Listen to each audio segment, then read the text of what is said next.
Pernah nggak sih kamu lagi isi bensin terus ngeliatin angka di meteran sambil mikir, ini harga bensin apa cicilan rumah ya? Nah, kalau kamu mikir ini gara-gara pemerintah salah hitung subsidi, kamu salah besar. Kenyataannya jauh lebih gila. Harga bensinmu itu naik karena 5 negara adidaya lagi main drama mata-mata di belahan dunia lain. Selamat datang di panggung geopolitik global. Tempat di mana dompetmu jadi korban ego politisi asing yang mungkin bahkan nggak tahu Monas itu ada di mana. Dan biar jelas ya, ini bukan teori konspirasi, ini adalah realitas abad ke-21 yang nusuk langsung ke kantong kita semua. Oke, mari kita mulai babak 1, drama di Timur Tengah. Anggap aja ini sinetron stripping paling mahal sedunia. Judulnya Perang Dunia Ketiga, tapi sayangnya episodenya batal tayang pas lagi seru-serunya.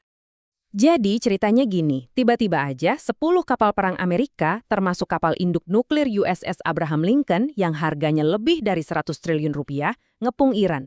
Ini bukan patroli biasa, ini pamer kekuatan.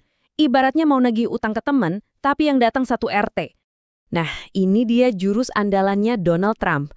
Polanya selalu sama, kirim pasukan, ancam mau ngebom, tiba-tiba ngajak ngopi. Kalau di tongkrongan kita, ini namanya gertak doang. Gayanya ngajak tawuran, taunya cuma mau pinjem korek. Tapi di balik semua gertakan ini ada permainan politik yang lebih licik. Coba lihat deh, baik di Amerika, Israel maupun Iran, para pemimpinnya itu butuh musuh buat jualan politik di dalam negeri. Di depan kamera teriak, hancurkan musuh. Padahal di belakang panggung mereka berdoa, semoga musuhnya jangan hilang ya Tuhan, nanti gue nggak kepilih lagi di pemilu. Intinya, jual rasa takut demi jabatan. Dan hasilnya, ya gitu deh, kapal-kapal perangnya pulang, Perang Dunia Ketiga ditunda, semua orang di dunia senang, kecuali satu negara yang malah panik dan baper. Tentu saja, Israel. Kenapa? Ya karena rencana mereka buat lihat Iran rata dengan tanah jadi gagal total. Oke, drama pertama selesai, sekarang kita pindah ke drama kedua. Sementara Amerika lagi sibuk pamer otot di Timur Tengah, sekutu-sekutu terdekatnya, malah lagi curi-curi pandang sama musuh bubuyutannya, Cina. Dulu ada yang namanya aliansi Five Eyes. Anggap aja ini grup WhatsApp intelijen paling eksklusif di dunia. Isinya cuma Amerika, Inggris, Kanada, Australia, sama Selandia Baru. Dulu mereka kompak banget buat ngelawan Uni Soviet. Tapi sekarang, grup WA Elite ini mulai retak. Banyak yang mau left group. Penyebabnya campur aduk. Ada yang sakit hati karena merasa nggak dihargai pas perang di Afghanistan, ada yang sebel karena dipalakin terus sama Trump, dan yang paling penting, ada godaan cuan dari China yang bikin iman goyah. Para pemimpin Eropa ini seolah-olah bilang begini, pidato soal nilai demokrasi itu penting sih, tapi neraca dagang yang minus triliunan dolar jelas itu lebih sakit, bro. Pragmatisme di atas idealisme.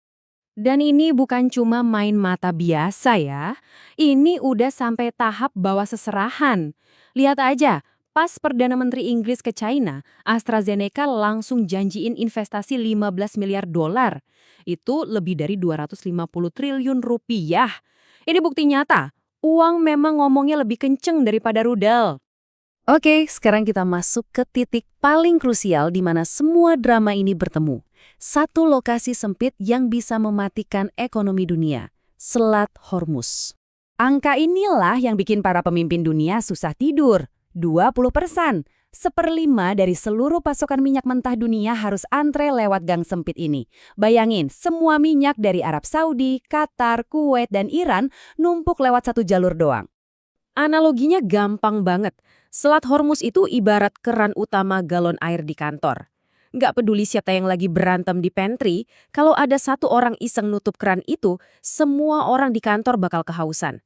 Termasuk, ya, kita di Indonesia. Terus, siapa pelanggan terbesar dari keran ini? Khususnya keran minyak Iran. Grafis ini nunjukin semuanya. Jawabannya, Cina. Jadi waktu Amerika nekan Iran, itu bukan cuma soal nuklir, itu pesan terselubung buat Beijing. Ini bukan lagi sekadar konflik regional, ini udah catur global.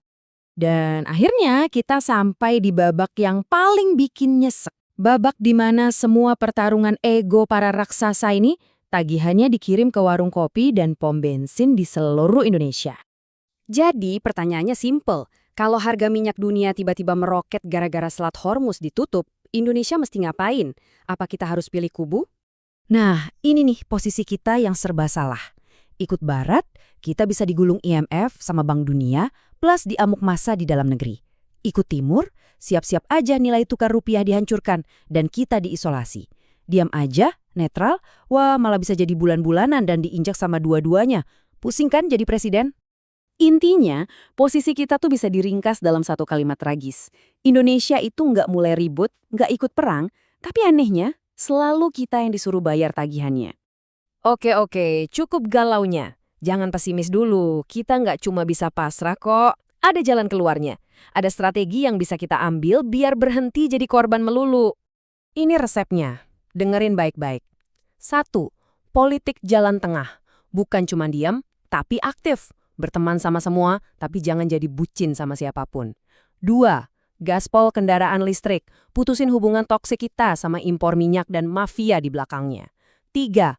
Diversifikasi. Jangan taruh nasib APBN kita cuma di satu selat doang.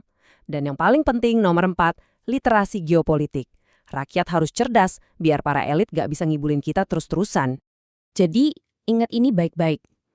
Perang dunia ketiga itu mungkin wujudnya bukan bom nuklir. Perang itu udah mulai. Dan medannya ada di pom bensin, di kurs dolar yang kamu cek tiap hari, dan di tagihan listrikmu.